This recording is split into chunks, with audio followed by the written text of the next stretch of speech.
Welcome to episode 85 of the Whatnauts review show, where every week we pick a story and we talk about it. This could be a movie, TV show, anime, manga, comic book, audio drama, all kinds of entertainment. We watch it, read it, listen to it, and then we come back here and we discuss it. My name is Melissa Wilkinson, and I am joined as always by Kyle Springer. Hello, that is me. Hi, Kyle. How are you doing this week? My week has been pretty good. I've been playing a lot of Death Stranding. I beat the game Friday night. That was fun. It was good. I liked it a lot. It's not for everyone because it's very weird. Yeah, this is the impression I've gotten. Yeah. But that's what I did most of the week. We were supposed to do an episode of the Captain's Log. You had other plans, so I pulled in Ignacio, who is one of the hosts on our video game podcast Crossplay. However, my computer did not like that idea. It was just like, nope, I'm not gonna work. What didn't it like? It was doing the exact same stuff, but with a different person. Yeah, it's just within the past 2 weeks, especially, my computer has been having to restart a ton. Just a lot of the programs I'm using are big ones, and so it's like, oh my god, we're gonna freeze, and then it just stops, and it's just like, right. And then I had to do it like 3 times that night, so I was just like, my computer is not cooperating. So unfortunately, we missed that, but here we are. It's working now. What I'm excited about. How was your week? It was good. I was just telling you that I went shopping for a new laptop because mine's almost 8 years old and it's on Windows 7, which is going to reach end of support in like mid-January. So I need a new one pretty soon anyway. So I just did some shopping.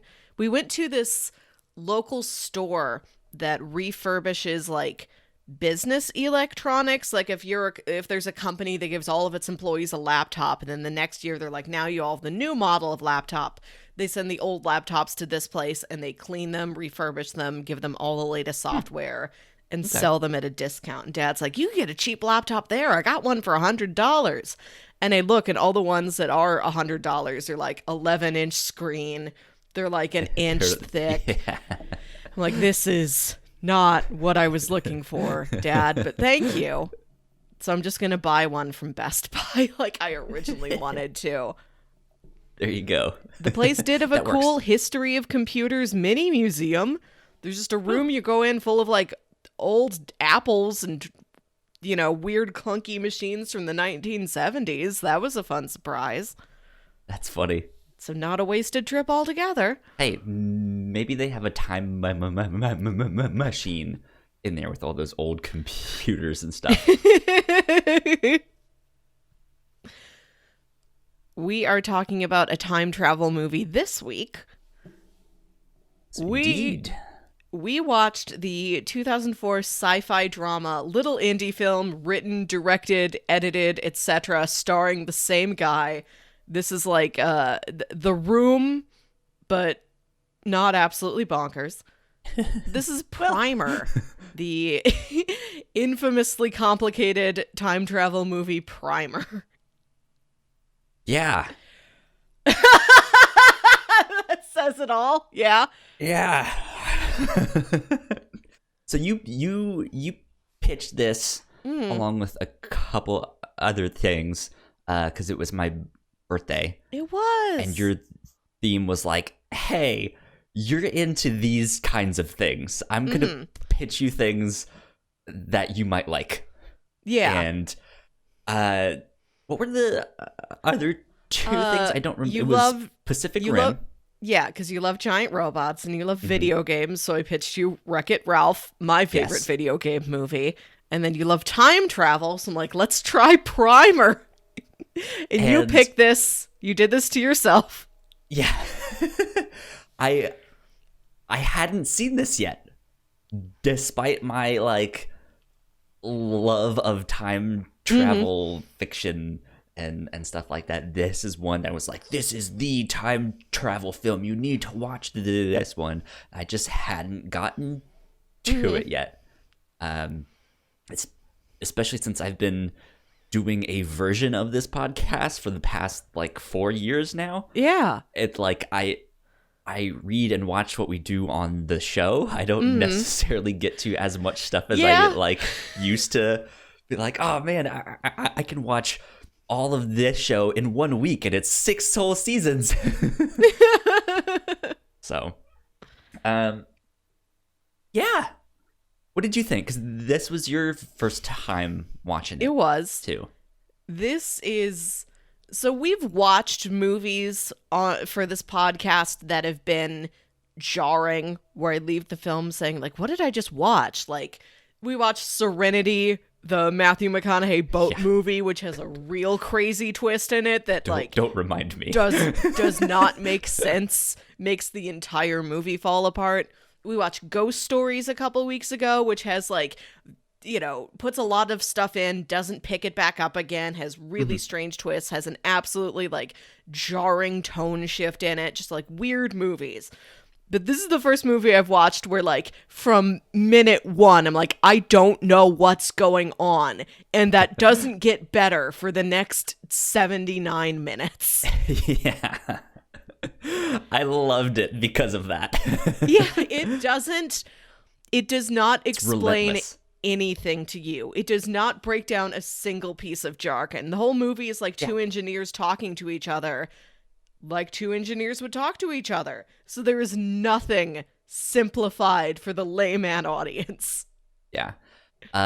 It's a ride though, because like if you're thinking about watching this film and you know you're a dumb kid like me and you don't understand all of this engineering speak, you can still understand what is happening. Maybe 10 minutes after it happened, and then you're like, oh, okay. But then it's a film that even after you watch it, you're still not entirely sure exactly what happened. Yeah. But it's designed like that. So it's not that like it's just too smart for its own good, or I'm one of those dumb kids who's too dumb for his own good. It's not that. It's meant to make you think. It's meant to make you question what you just saw and what really happened. But not in a like M. Night Shyamalan twist way where it's like, oh my god, he was in modern day times the entire time. Who would have thunk? No. It's not a movie that hinges on... It's a lot of smaller twists put together. It's not like, okay, now here's the turning point of the film. It keeps turning and twisting in on itself. Yes, exactly. So yeah, I liked this a lot. It's a lot more of an indie film than I was expecting. Yeah. Because I had heard people talk about this, and it's one of those things like I really had expectations going in of like what it looked like, what it sounded like, what it felt like, and this was not it. No. But I liked this a lot. Yeah. There were a couple things that I'll recommend at the end of the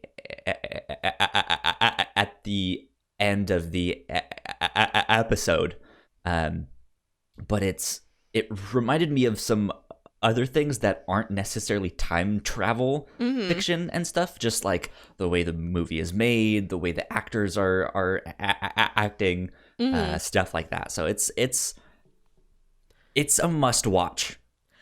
Yeah, this is definitely unlike any other movie I've ever seen. And it's... Oh, like I wouldn't say like, oh, I loved it, because it's not there to be lovable. Like it just...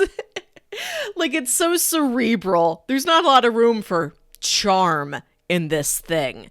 So it's Yeah. not like, ah, yes, my heart is now attached to this film, but like, I appreciate it a lot, and I'm very glad I saw what this thing is. And just to go back to what you were saying about what an indie film it is, like, one guy did like everything for this movie. The entirety of the crew at the end credits is like 6 people, and this guy does most of the jobs. And the budget for the entire film was $7,000. That's what I heard. Money was spent on the film itself. And most of the actors, like the 2 leads, are not professional actors, I don't think. They're just guys. This really is a movie, like, it just runs on guy power. It's just some guys. Which I think lends to how authentic the film is. Like, it's not, these people aren't acting necessarily in you know, air quotes acting. They just seem like normal people, because they are normal people. Yeah.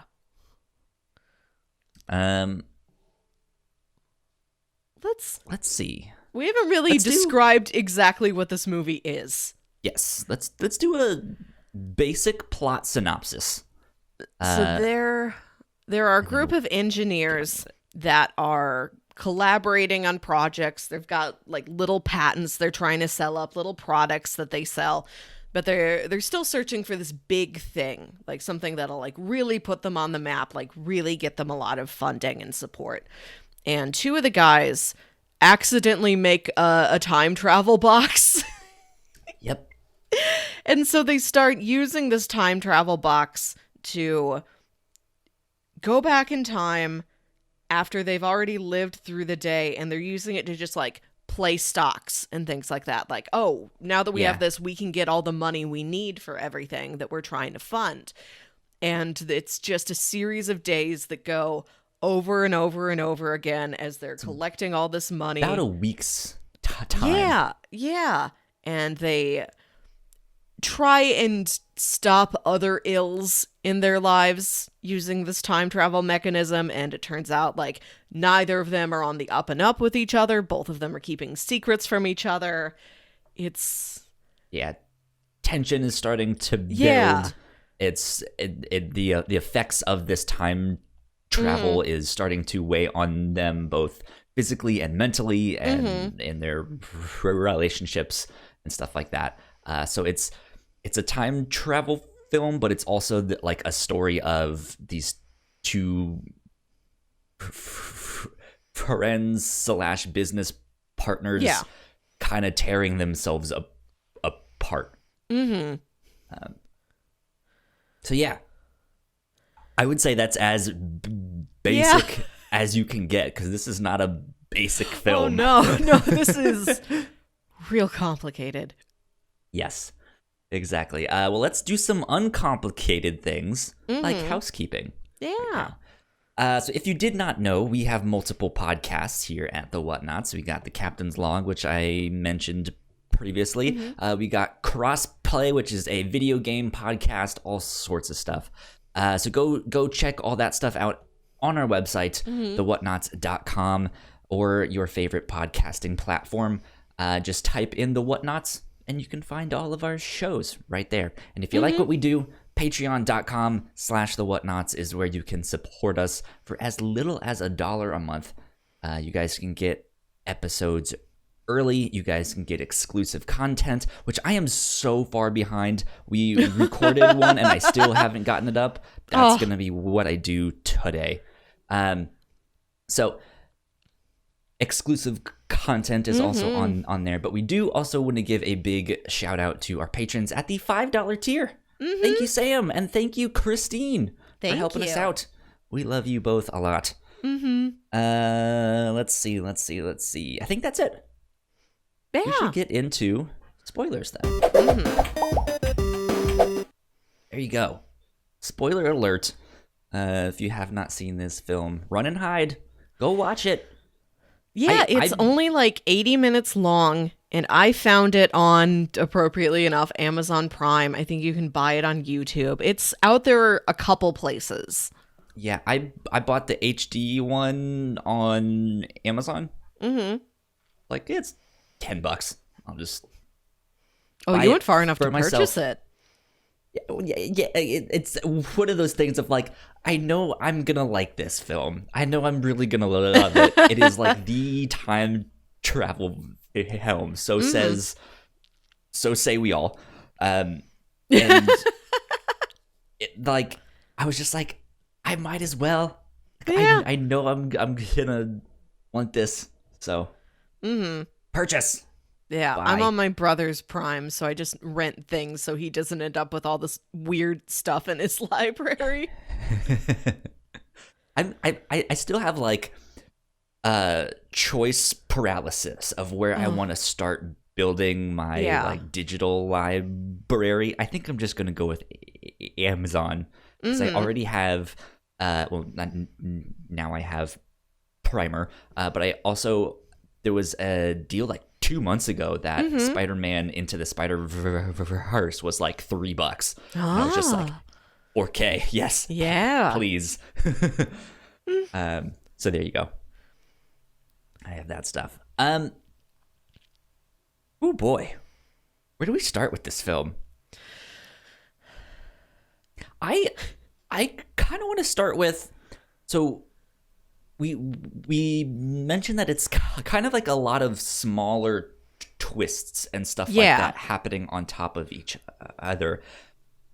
I guess the first thing I want to mention is maybe the best way to describe it Mm-hmm.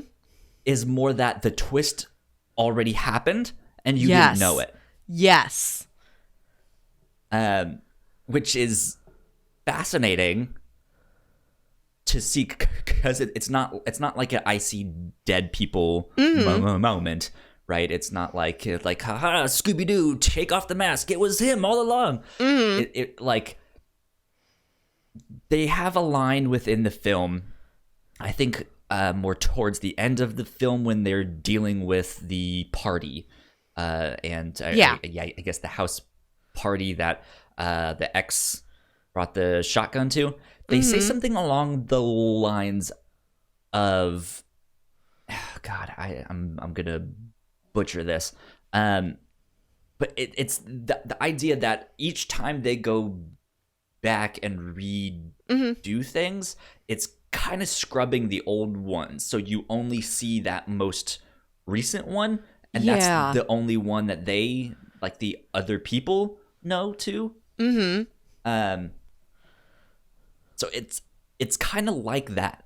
You end up discovering that they've been time traveling multiple times without telling each other and stuff like Yeah. that, and things are happening behind the scenes, but as a viewer you're only seeing the most recent. Like you don't necessarily see all of those times that they go back. Mm-hmm.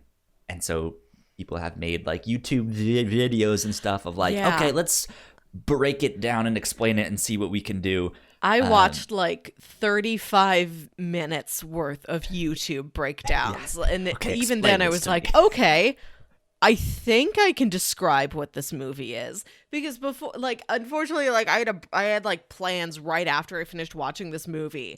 And so it was like hours later that I was finally able to sit down with like a breakdown movie. And before that, I was like, if somebody asked me to describe what happened in this movie, like, I couldn't do it. Like, this, Yeah. me personally, like, I need a lot of help with this one. I need a study guide. I need a worksheet and flashcards. Yeah, I watched a couple of those too, and then again just hearsay from what I've heard people mention. Mhm. There was one thing I heard someone say that like there's some theories out there that there's like 11 timelines happening all at the Yeah. same time and stuff like that, and characters you think are like one version of them is really Yeah. not. So it's strange to see all the different explanations and have them all make sense, but have them all be different. Yeah, I watched one video that was like, okay, at the end of the movie, there are 2 Abes and 3 Aarons walking Yeah. around within one timeline. Yeah. Yeah. Um, but for the most part, you only see one of them. There's a Yeah. couple scenes where it's like they're spying on Yeah, them like, with oh, I see him walking binoculars. across the other end of the parking lot. Yeah, but like they don't. They do interact eventually, but you don't really see that. You get like a quick scene, but that's it. Mm-hmm. Um, but yeah, Yeah. I liked how it was like the realization that the twist already happened, that they had already been changing things, that the Yeah. people you thought were the original ones, that was like, let's not focus on time traveling back too much. It's like, oh no, that's like a version 11. Yeah. Like, he's not following his own advice. Yeah, like the twist ends up being that everything you've seen since like minute 15 in this movie, they have been lying to each other. Like what you Yeah. thought was an authentic conversation, no, that each of them are coming to the table like, okay, I've lived this before. I know what I'm supposed to say. And like Aaron has his headphones in and you think he's listening to like the sports games. broadcast, but he like has lived this before, taped it, and is listening to what he said before and is just repeating himself word for word. Which is so. When was this film made? 2004. 2004. Well, that's Okay. when it came out, but I was reading that, like, he worked on this for a couple years. It took him a year to write the script, of course. Mm-hmm. I don't think filming was that long, but there were so many post-production issues with editing because like the film wasn't transferring to his PC well, and like the audio got disentangled from the video and he had to like stitch it all back together. Yeah. So I think this was filmed several years before that, but it came out in 2004. Okay. That makes sense. Because in 2019, when we watched it now, looking back, that whole kind of conceit of him recording himself all day doesn't really make sense anymore. More like it makes sense in the idea of like, oh yes, if I record myself, Yes. I'll I can know what I'm supposed to say and all of that stuff. But they're using like little small micro tapes on like a tape recorder thing, and it's like that you would have to have so many tapes and be Yeah. switching them like every hour. How many AA batteries did you go through to make this plan happen? Exactly. It was like, wouldn't you notice him like switching the tape every hour? And it's like, no, they didn't mention that, so that part might not hold up too well. But I still get the idea behind it, right? Yeah. Yeah. One thing, Wild one stuff.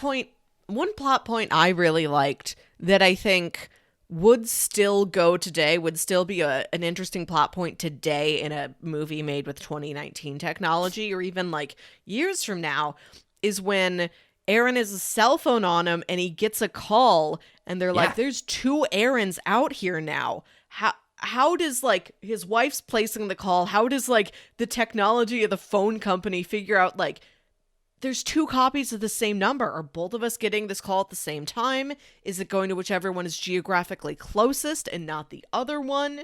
Like, I didn't answer the phone. Is that because she hung up or because the other Aaron already Answered picked it, it up? Yeah. Yeah, that's wild. Like it seems like such a simple problem, but then it's just like, yeah, how would that work? I have Yeah. no idea. Yeah, it's still a viable question today. And I do kind of like that doesn't necessarily come back. And they talk about how, oh, Like, I remember, like, old you did pick up the phone. Did old you, like, pick up the phone again? What happened this time? Is this different? What is it? And they're like, we've broken symmetry. We don't know if these timelines match up together anymore. And Yeah. they think they're going to, like, enter into some paradox, but it doesn't really pay off. But I kind of like that, oh no, it's not, like, coincidence and causality and paradox that is your downfall. It is both of you lying to each other that is your downfall. Yeah. Yeah.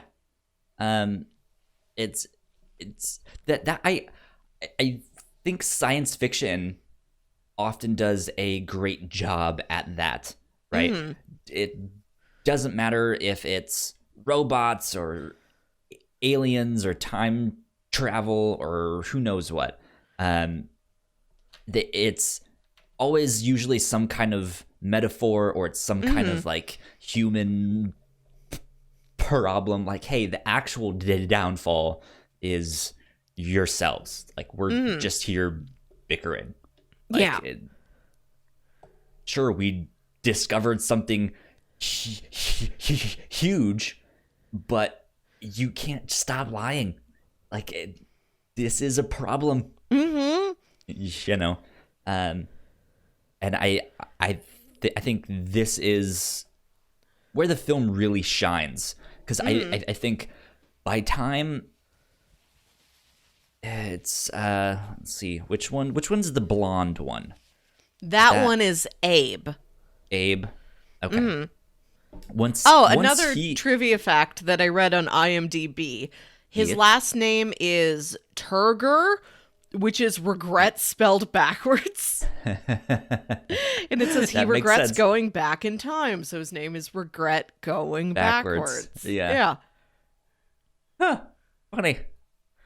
Yeah, so once he kind of figures out that they've been that his partner Aaron has been lying to him as well, we get that scene of him on top of the building a second time, like Yeah. looking down. It's now recontextualized because we've seen the scene before.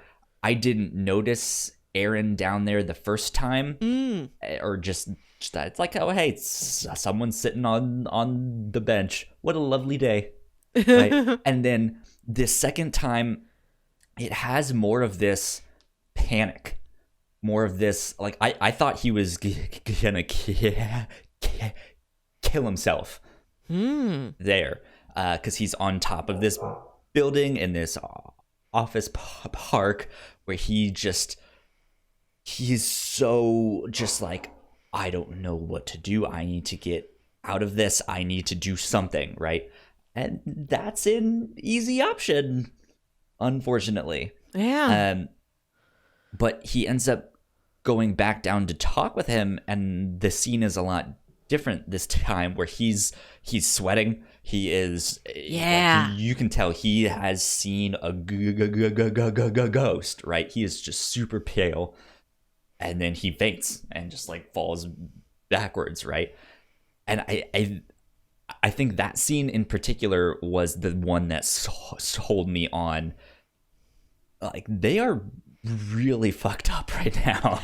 Yeah. I always like to see this happens in a lot of different time travel stories. Like Lost especially comes to mind, where how much time travel you go through like has a physical wear on your body, because even if there's like multiple variations of you, you are still consistently living in this one body. And how many actual years has it been through? How much time has elapsed that it has had to go through? And like, you just fall apart. Like you just get nosebleeds and migraines and all kinds of worse things beyond that. Your body's like, no, I ain't built to do this, so I'm just gonna fold up. Did you pick up on all of the stuff about their handwriting being bad? I did notice, because you see somebody writing something, I'm like, that handwriting's atrocious. And then like 5 minutes later they mention it, and I'm like, oh good, that's a plot point. Like they didn't an adult man does not have handwriting that bad in real life. That's a relief for me. Well, I wouldn't necessarily say it's a plot point. It's a detail Yeah. in there for sure, but you can kind of piece it together. They say something at the start of the film, and again, it's all blah, blah, blah, blah, to me. But they say something at the start of the film where that what was the little like Russian nesting doll looking toy thing that they had? Yeah, they said something about it like flipping and being backwards and stuff like that. So under that same logic, there's something in there about, well, if you put yourself in there, what is getting flip-flopped? Yeah. Maybe it's your brain, which is why they make a comment of like, hey, you're trying to write with what you know is your dominant hand, but it's acting like it's your non-dominant hand. So your brain signals are somehow swapped and like mixed up. I saw a video. They just be like, right with your non-dominant hand. I saw a video that's pointed out that when they're first setting up like the original version of the time box in their garage, when they don't even know time travel is what it does yet, like they kind of wave their hands over the parts of it while they're working on it and putting it together. And this video hypothesized that there was enough of a time travel going already that their hands, because their hands were touching these, their hands are just like a second out of sync with the rest of their body, and every time they go back and forth that gets worse. So like their brain is sending signals to their hands and like it's not getting there at the right time or at the right rate or at the same quality. Like it's getting corrupted as it gets from their brain down to their hands because their hands aren't in the same plane of time. I like that. I don't know if it sticks though. Yeah, I don't know. Because then, like, driving would be difficult for them, too, and they don't seem to have a problem with that. It would be, like, all motor functions. Yeah. Right? Or something like that. But who knows? Yeah, there's lots of little small details in there that they just mention, don't necessarily explain, because it's not necessarily important to the plot. It's just a detail of like, hey, something like this would probably be happening, so we're including it for realism's sake. Yeah, I like the stuff that is introduced like this, like the paradox about the two phones, or like why their handwriting is terrible all of a sudden. I like those details that don't necessarily get more fleshed out because they don't need to be. Like, they are supporting details. They are these threads that just get dropped because more important threads develop. But what still kind of bugs me about the movie is that so much hinges on this party, which is a concept not introduced until like, I don't know, 50 minutes into the thing, and then they act like it was so important the whole time, which is part of the time travel paradox of the thing. Like, Abe doesn't find out Aaron's been going back to this party over and over again until that late in the game. He's like, oh, what? You made your own copy of this so you could keep going back to this party? I wish that been a fantastic party. I wish that had been set up earlier, because I don't think it's even mentioned that one of their friends is having a party until that deep in the movie. Well, no, it's not the same party at the start where they're asking for the girl's father's DC money. It's not the same. These are different parties. Yeah. That, right? Yeah. And they mentioned like that whole thing about that entire corner of this story where it's, what's the girl's name? Like Ashley or something. The girl Abe is trying to date. So he's trying to date this girl, and it seems like it's because he doesn't talk about her. She's not really a character. It doesn't seem like he's trying to date her because he really likes her. It seems like mostly he's trying to date her because her father is rich and they want him as an investor. So like they keep having all of these, like, every holiday, every birthday, every possible occasion we could have to throw a party. Let's throw a party. She's gonna keep going to these. Maybe at some point she'll invite her dad to just our backyard barbecue. Family barbecue. Bring your dad. Yeah. There's a lot of leaps taken where I'm like, I don't like everything, like, physically, like the physics and the logic and the science fiction of everything makes sense, but when it gets to these, like, social things where it's like, well, I'll date this girl and I keep inviting her to parties, and girls invite their dads to parties, right? I'm like, I don't know if I get this. I don't know if this part of it tracks for me. But yeah, that is a separate party from the other party. And I don't even remember what the cause of the other party is. Like, if it's her birthday or whatever. Like, somebody's having a party, and, like, one of their work friends comes, and he's friends with this girl's ex, and the girl's ex is there, and he gets just, like, drunk and, like, real off the rails and starts threatening people. And the first time, like, Aaron diffuses the situation. But then he comes to believe, oh, I don't just need to talk that guy down or punch him or throw him out or whatever. I need to, like, get him in jail. I think he's going to continue to be so much of a threat. I need to keep going back to this party night after night and make sure, like, he is properly locked up so that he really does not stand a chance of hurting anybody again. Like, I think what I can do isn't enough.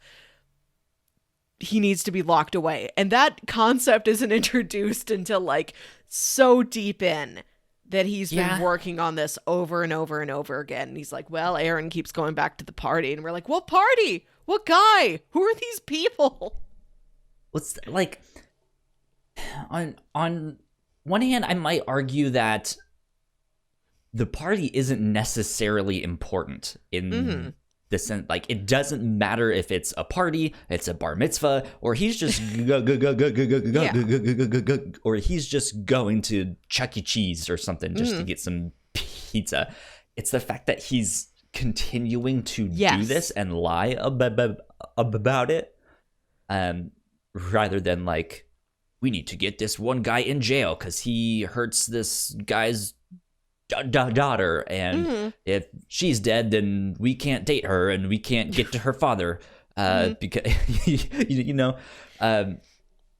so, like, it's the party itself isn't necessarily important, but yeah, it is strange that it's, like, it's introduced so late, and that ends up being, like, the straw on that broke the camel's back, right? I feel like that should be more important, or at least have a bit more of a thread throughout the film.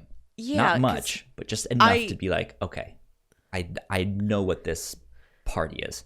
Yeah, I like the turn that Aaron has this other thing that he keeps going back in time for, that he's privately working on over and over again until he feels like he's gotten it perfectly.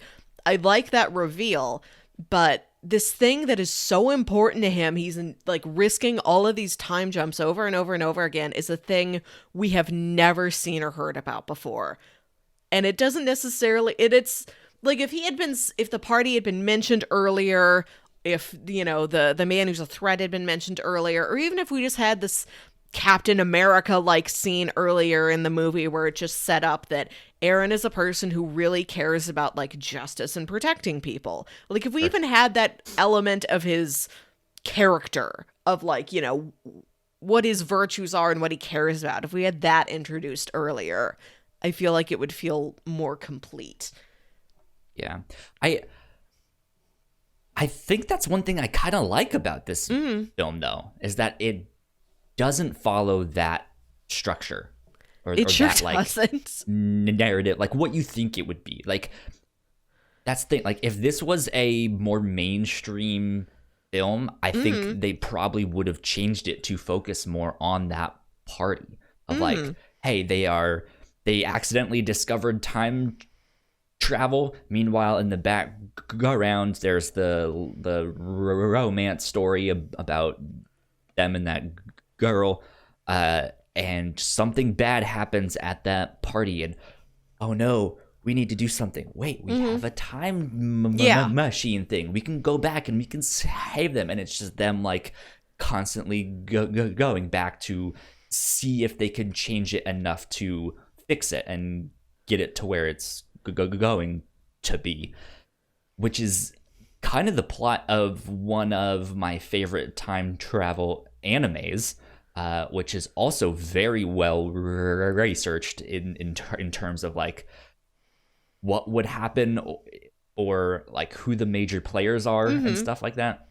Like they have their own, you know how in shows where it's like we can't show Coca-Cola, so it's Caca-Cola. Yeah. Or something like that. They have their own version of CERN and stuff like that, of like the large particle collider and stuff like that. And it's like all of these organizations and stuff that they mention in that show are real things. Like that, they are mentioning John Teeter and stuff like that. It's like, sure, we know now that that's fake, but it's like that's in the real life kind of lore of time travel and like the conspiracies and stuff like that. And so they craft a story where something bad ends up happening and the main character goes back to fix it, but it keeps happening in different ways. So it's like, okay, we stopped this one thing, but now, you know, a bad thing happens to the same character in a different way. And so he has to like keep going back to fix it and solve it and be like, okay, how do I do this? Right. And it does a similar thing where it like, it almost drives him insane, right? Where I have seen this 1,000 times.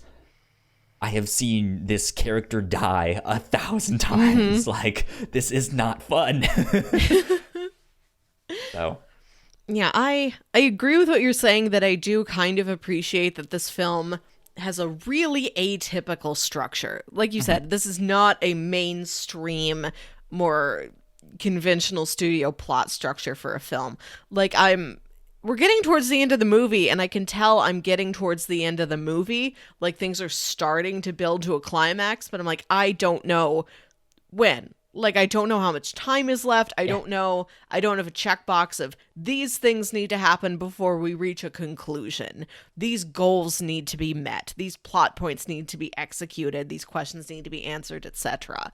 Like I have a general sense of beginning, middle, end, but like just in the loosest way with this film. Yeah, just in the sense that like, well, I've watched the first 20 minutes. I guess that's the beginning. Yeah, by the way, the anime that I was talking about is Steins Gate. Anyone wanted to go check it out. That's a great one. One of my favorites. Yeah, like I think the way they do it, where it is just this, you only see the most recent thing. Everything you actually thought you knew is not what you saw. That's fantastic. I don't think that would have made it in if this was a more mainstream film, or they wouldn't have taken that approach. I wanted to... There's another one of those details that I thought was really interesting, that they mention it's a thing, and then they just kind of move on. Yeah. Apparently, there's a third person that finds their time machine and uses it. Yes. And we don't know what happens to them. Like, I think it turns out that, okay, in one of these variations where the ex shows up to the party and threatens the girl, we keep saying Ashley. I don't even know for sure if that's her name. We'll just keep whatever the girlfriend is. that's how little she has an impact on this movie, unfortunately. Like, I don't remember what her name is. There's a couple characters that end up being important to like us having a conversation that really aren't in the film. They're mentioned, or we see them in one scene and we see like the back of them. And that's it. They have like 3 seconds of screen time. And then there's characters who are in there that ultimately don't have very much to do with the plot. Like the other 2 guys in their engineering group never really come back. Like it's 4 guys. It's Abe and Aaron, and then they have these 2 friends, and they have projects they work on together as a foursome, and then they have projects that like they'll work on in pairs or individually, and they have to like, once they figure out, oh, we're on our way to something really important here in the garage, they have to like tell these other 2 guys like, oh, it's being fumigated for bugs. You can't get in here and get to your project. Sorry about that. And like those guys don't come back. I thought there'd be like, oh, they've been trying to find out what they're up to. They want to take revenge or something. They're going to try and steal their idea. Like, not really. Like those, like the fact that they are lying to those other 2 guys doesn't really have repercussions. It's Aaron and Abe's lies to each other that everything really rides on. But all the other dishonesty in the rest of their lives, nothing really comes about that. Yeah. But so it looks like in some variation of one of these timelines, that girl's dad, who's like the investor they want to attract, Mr. Granger, like he finds the time travel box somehow, and it seems like now he's going back to that night to also try and prevent this guy from threatening his daughter. Yeah, there's a whole scene where they're like he's in the car and he's following them. That's the thing about this movie, is that there's individual things that are like, oh, cool. Where like they drive past Mr. Granger and one of them says, I saw him earlier today and he was clean shaven. I see him now hours later. He looks like he has 3 days worth of stubble. He must have been time traveling. Like that's cool. Like that's a great like hook there. But the rest of it is so muddled. Like it doesn't really have a payoff. Like there's lots of neat little like spikes of interest going on in the middle of these like kind of muddled plot scenarios where it's like, how is he time traveling? Where has he been time traveling to? How does he know how to work this machine? Those aren't necessarily answered very clearly, if at all. Or just like what effect has this had on all the stuff that we don't know about? Yeah. Who knows? Yeah. Question for you. Okay. This is a difficult one for me because I don't know how I feel about it yet. This film was only, like 77 minutes. I think one of the trivia things that I read was that because their budget was only $7,000, they basically used like 90-something% of the actual film that they shot. So there really isn't deleted scenes or stuff like that. Yeah. It's all in there, but we've been discussing a number of plot points that's like, I would like to see that followed. Like, yeah. Like, would you be interested in a remake of this film or a TV adaptation or something like that? Would it work as one of those? I would like to see it. Like, this man did so much just on like his own brain power and like work ethic. Like, there's no money, nobody, like, I like that he was able to accomplish so much, and like you don't need necessarily professional actors or like real sets that are your own or the highest end equipment or music anybody recognizes or anything like that. You can tell a really interesting story without all of that. But I do also want to see, what do you do when you have a budget? Were there things you wanted to accomplish and didn't? And, I do appreciate that it is a very non-mainstream. Like, it's such this man's like Right. own individual vision. But I Exactly. kind of would like to see you have a lot of budget, and you also have some sort of somebody out there giving you notes to say, like, you don't have to dumb the whole thing down, but like everything hinges on Mr. Granger. We never see him. Could we see Mr. Granger? Right. Could those other two engineers come back into the story? Could you introduce that party earlier? Could you I would like it to be like tidied up just a little bit, just like 10% more. Yeah. Like, part of me, it's the same thing. Like, I think this is, I mean, I've mentioned it on multiple podcasts that we've done here. There's something special about having one person, like, it's their vision. They filmed it, they starred in it, they wrote it, they did all of that stuff. It's all them. Yeah. And it's so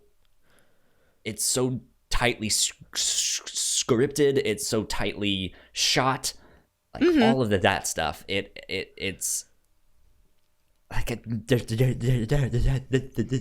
there's just something so special about that vision, right? Yes. Whereas I just don't want to see that messed with.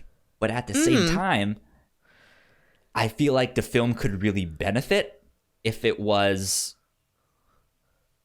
half an hour longer. Yes. I think that I could focus more and appreciate more on the complexities of this like back and forth snake eating its own tail time travel story. Yeah. If they had the room and the resources to cover some of these extra things that were bugging me, like what happened to these characters? You know, these people were introduced and they don't come back, or these people apparently have a very big impact on the story, but we never get to know them. Like, if things like that were answered for me, and I wasn't in the back of my head going like, well, how does Mr. Granger know how to work the time travel machine? Yeah. Where did he come from?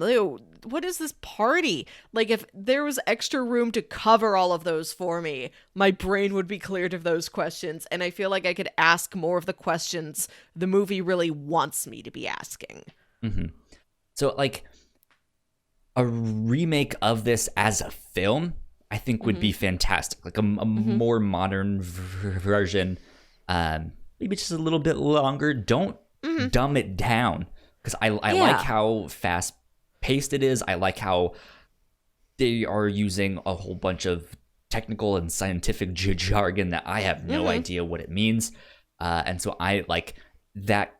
Constantly keeps me on my toes to be like, okay, what are they trying to do? Like, it helps me want to figure it out. At the same time, I would almost want a TV adaptation of this. Yes. Yeah.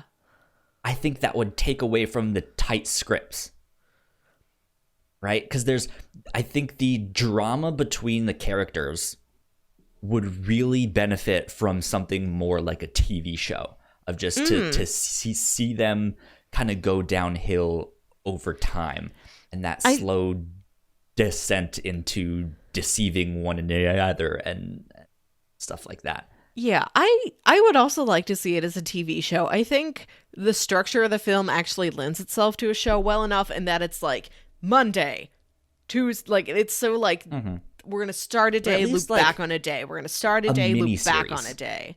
Yeah, just give this like a couple 6 solid episodes. good hours somewhere. Yeah. Or make it like an interactive thing, like a Bandersnatch or whatever, where like you can view the entire core story, but also here's a variant where you can see these are the timelines that were dropped. These are the failures. This is like time number 3. Aaron went back to the party and like fought the guy off, but the police didn't get called and he wished they did, and why it didn't happen. Yeah. What would you think about a sequel?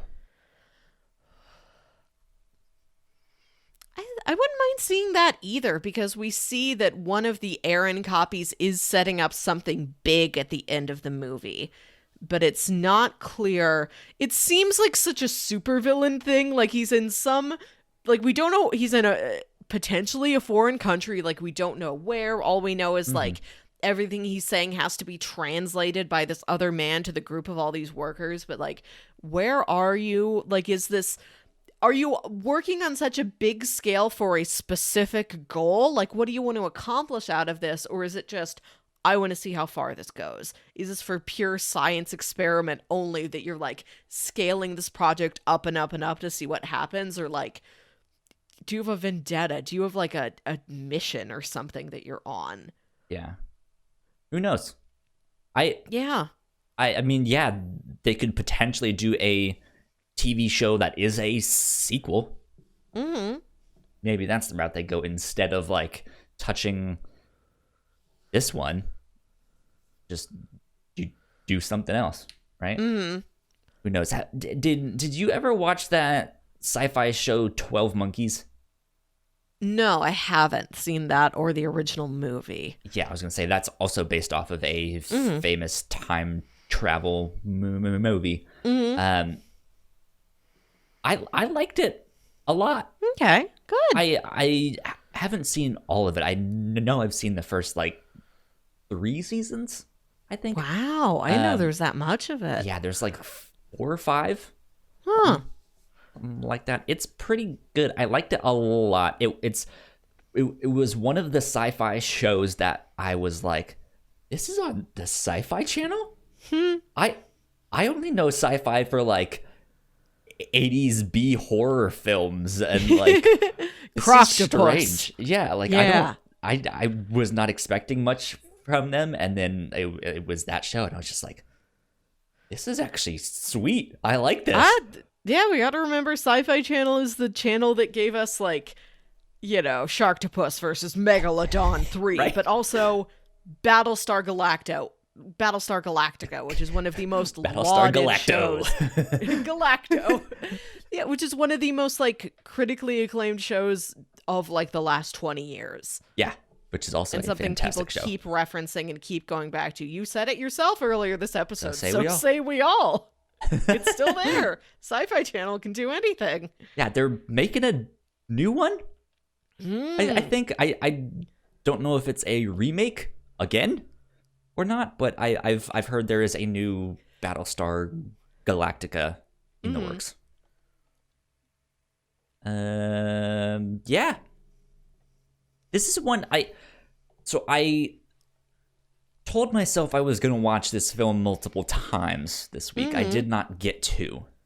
But I do think that this is absolutely a film that you can almost just go watch it again immediately. Like, it's short, it's short enough that it's like, let me watch this again. And now I know all of these things. Mm-hmm. It is one I think you should watch multiple times, though. Yeah. I have a couple hours left on my rental, I think, but like, my mom's coming over later today, and this is not a movie to subject my poor mom to. I wouldn't make my parents watch this at all. They'd be so bored. It has been fun recently. Like, I've had times where a friend of mine has seen a movie, and he's like, you'd love this movie. I really want us to watch this movie. And I'm watching it for the first time, and I'm sitting next to him, and he's just like, like, out of nowhere at some points, or like he gets really tense, or he acts really surprised. Like, watching somebody watch a movie for the second time when it's your first time is really fun. Yeah. It's exciting. Like, what's coming up for me? What things actually mean stuff? You're gonna tell me in real time. Like, you're not gonna tell me, but like, I'm gonna see you flinch at something. I'm like, okay, yeah, that rock or whatever is important. Let's see. Let's get on to recommendations. If you want to recommend stuff, if I liked this, what else might you I cannot speak. If I liked this, what else would you recommend? Definitely Looper. Like, I was reading in the IMDb trivia, Ryan Johnson mentions in the director's commentary for Looper that not only is Primer the best time travel movie ever made, but he's friends with Shane Carruth, the writer, director, star, etc., etc. And he sent the script for Looper to Shane Carruth, and Shane came back like, buddy, you got time travel all wrong. Let me help you. Yeah. I think you draw a very clear, like, I hear Primer mentioned a lot for years. Like, I think since it's come out, I have heard Primer constantly mentioned as like the top time travel movie and like the most technically complex, like the time travel movie with the most actual physics behind it. Yeah. So I've heard it mentioned over and over again, but I think that is the clearest line you can draw of its influences, Primer to Looper. And then I also wanted to bring up an episode of The Simpsons. Oh, no. So you know how they do the Treehouse of Horror, which is their Halloween special every year, and it's like 3 short stories that are totally out of continuity, and they can just do like whatever weird, eerie stories they want to tell. In Treehouse of Horror 5, which is in season 6, because they didn't start Treehouse of Horror until season 2. So if you're on your Disney Plus, it's 5, but you have to remember to go to season 6. There is a story in that called Time and Punishment, where Homer accidentally, like, the toaster breaks and he tries to fix the toaster and he accidentally makes it a time-traveling toaster. And it takes him back in time and he'll, like, screw something up and he keeps trying to go back to his main timeline. And it's just him jumping back and forth, like, go to the past. Oh, no, I messed something up. Let me try and go back home. This isn't right. Let me go back, try and set it right, go home. This isn't right either. And it's this zigzag back and forth, trying to, like, you know, set the right, like, you know, don't make the butterfly's wings flap in Singapore and, like, make a hurricane happen in the Atlantic Ocean or whatever. It's like, stop it, get back to where you were, straighten it back out again. And it's really entertaining. It is one of my very favorite Simpsons episodes. So if you want time travel, but you're like, I want the silliest time travel possible, please. Okay. Just go watch that. Good stuff. Well, let's see. I already mentioned Steins Gate. It is, besides the fact that it's a very well researched time travel story, maybe nothing in common with this one, though. It is sci-fi. It is a bit of a, I don't know if I would describe it as a romance, but there is some romance that ends up becoming very affecting within the story there. But it's also really funny.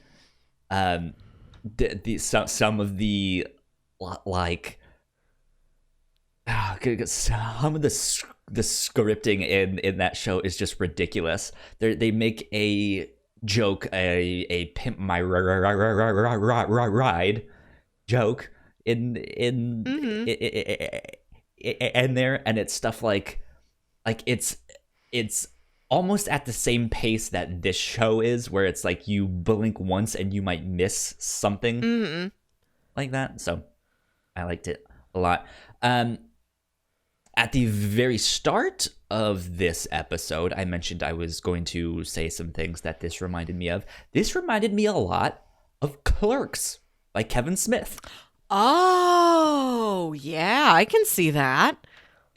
Clerks is not a time travel story. I mean, I guess it's a time travel story in the sense that, like, wow, this really captures that one time period, right? Yeah. But it's about this guy who works at a convenience store, and it is his day off, except he gets called into work on his day off, and he's just like, I'm not even supposed to be there. And so it's just the life of him being at this convenience store, and they have this, like, non-stop kind of dialogue pace of just the most mundane things, the most stupid things. They talk about Star Wars. They talk about how many below jobs the one character's girlfriend has given. And it's just, like, it's the stupidest stuff, but it's nonstop. And it really reminded me of the dialogue in this, where it's just unrelenting. Oh, something else this reminded me of. This seems a lot like sci-fi Office Space. Yes, that was going to be the next thing.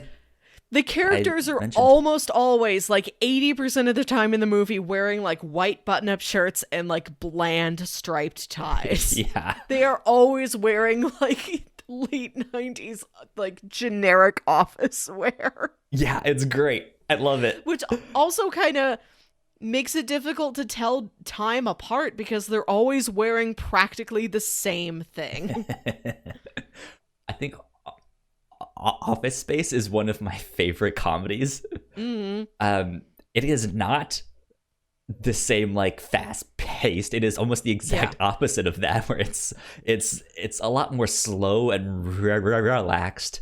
I'm just like, well, came in the side door so my boss wouldn't notice me, and then from 9 to 10 I take a nap, and then from 10 to 10:30 I just try to act busy even though I'm not really doing anything.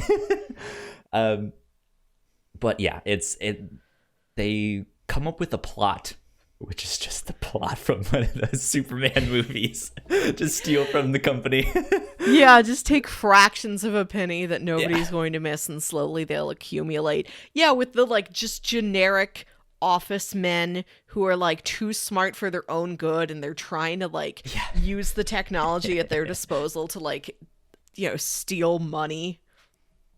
That's a good one. Yeah, there you go. Those are our recommendations if you liked Primer. With that being said, it is my turn to pitch some stuff that we might be talking about for this next week.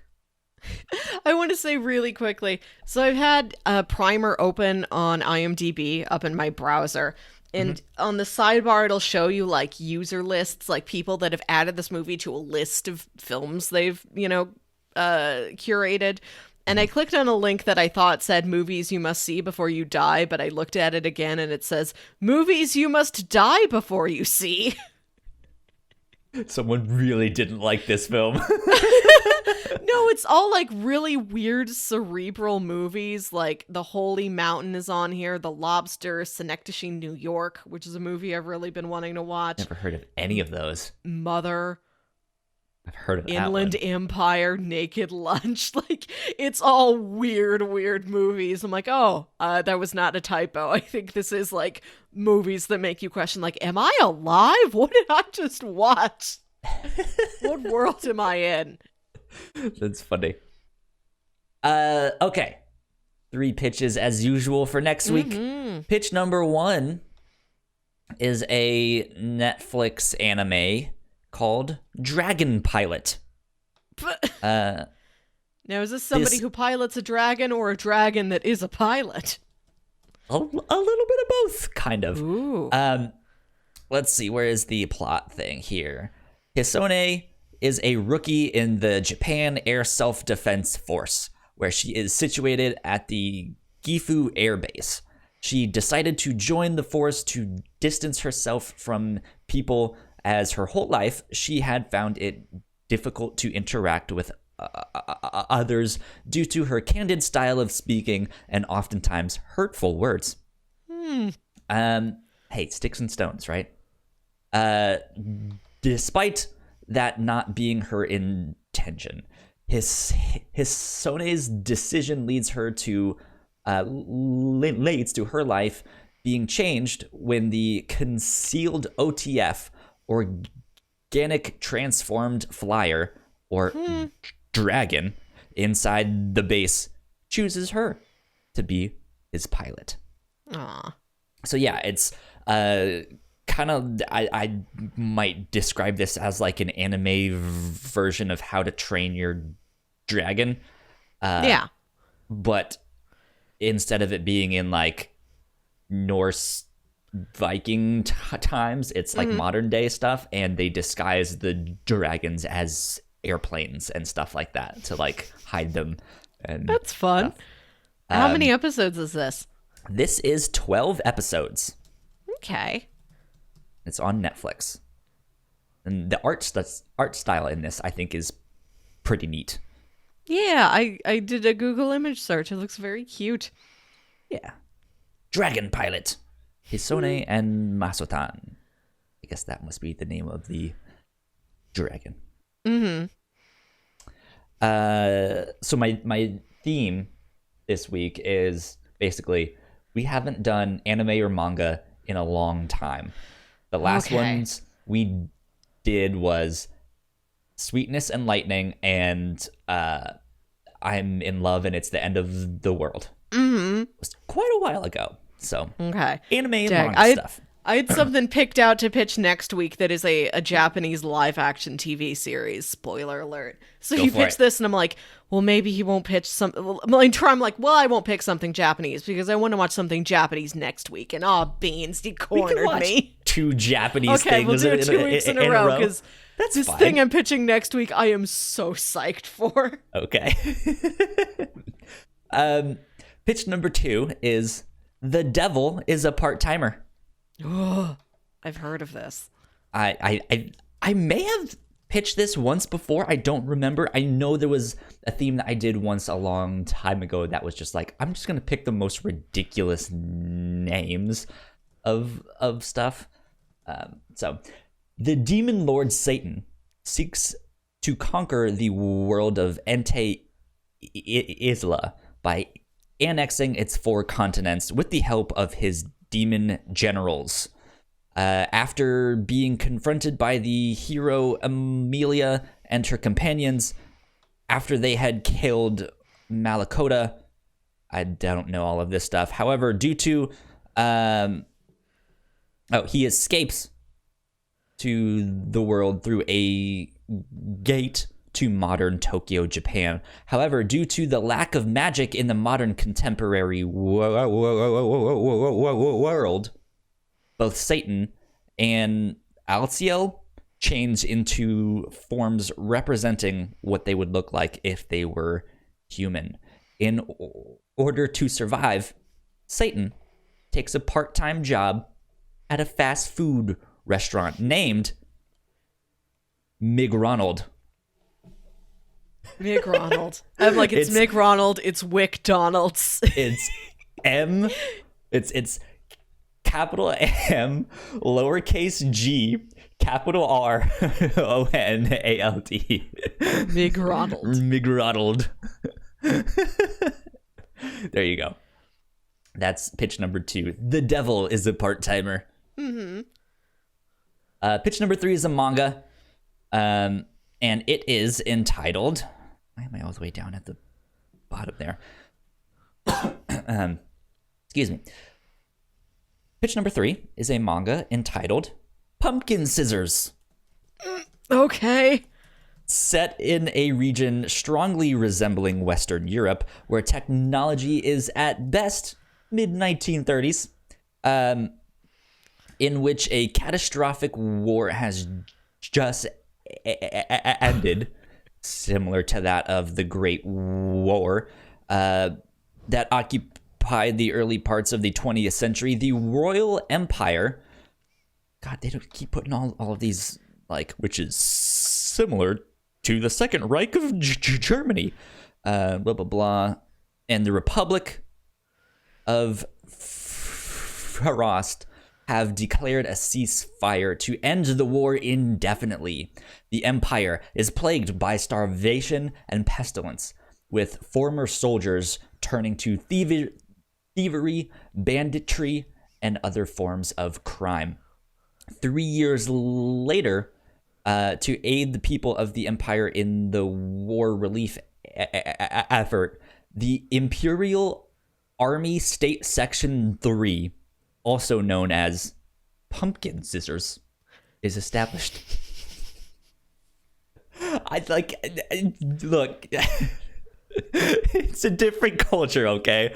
I don't understand some of these naming. I'm trying to think of any conventions. American show that has gotten away with titles this bonkers. Look, it's a thing. It's so ridiculous. I love it, though. So pitch number 1 is Dragon Pilot. It looks like about a young woman joining the Air Force in which they pilot dragons.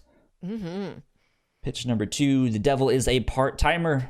The devil working at McDonald's.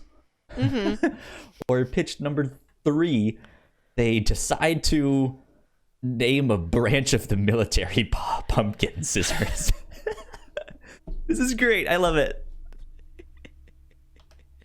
And it's a jack-o'-lantern, to be specific. It's not, Yeah. I'm looking at their logo, it's not just a pumpkin. It is a jack-o'-lantern.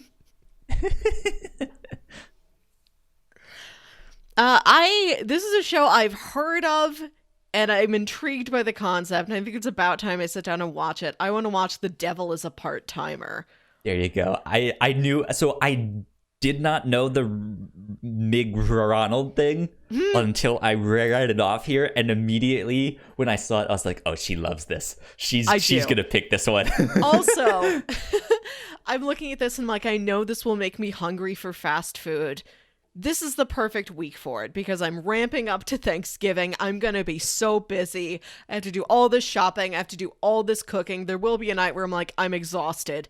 I'm just gonna go to McDonald's. Like, yeah. I would do that anyway this week. So why not, like, just make a theme out of it? Get in the mood. Yeah. Exactly. There you go. The Devil is a Part-Timer. It is also on Netflix. Let's see. The anime, season 1 is 13 episodes. Okay. So it's also a short one. There you go. It is a comedy fantasy. So says Wikipedia. Nice. I can work with this.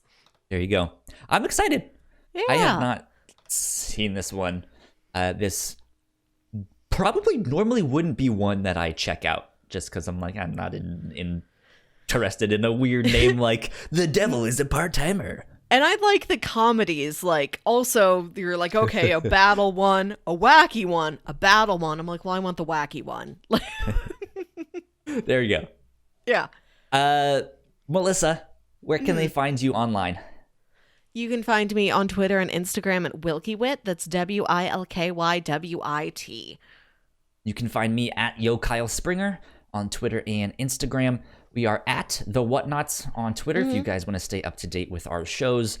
Go like, share, subscribe, do all that stuff. Go rate and review us on iTunes. If you have not done that already, which is basically all of you. So there you go. Get on it. Come on. We could use your help. Please and thank you. That being said, we will get out of here and we will be back next week. This has been episode 85 of the Whatnauts Review Show. We'll see you then. Bye. Bye. Thank you so much for checking out our show. We hope you enjoyed it. If you guys enjoyed Primer, what other time travel stories do you think are worth our time? Let us know in the comments below. Or if you've seen Steins Gate, let me know, because that's a favorite of mine, like I mentioned in the show that you just watched. In the meantime, go subscribe to our channel right up here in this corner, and go watch one of our videos right down there. We have multiple podcasts, all sorts of stuff. You never know what you're gonna get right down here. Could be something else, who knows? But with that, we will see you guys next time. Bye.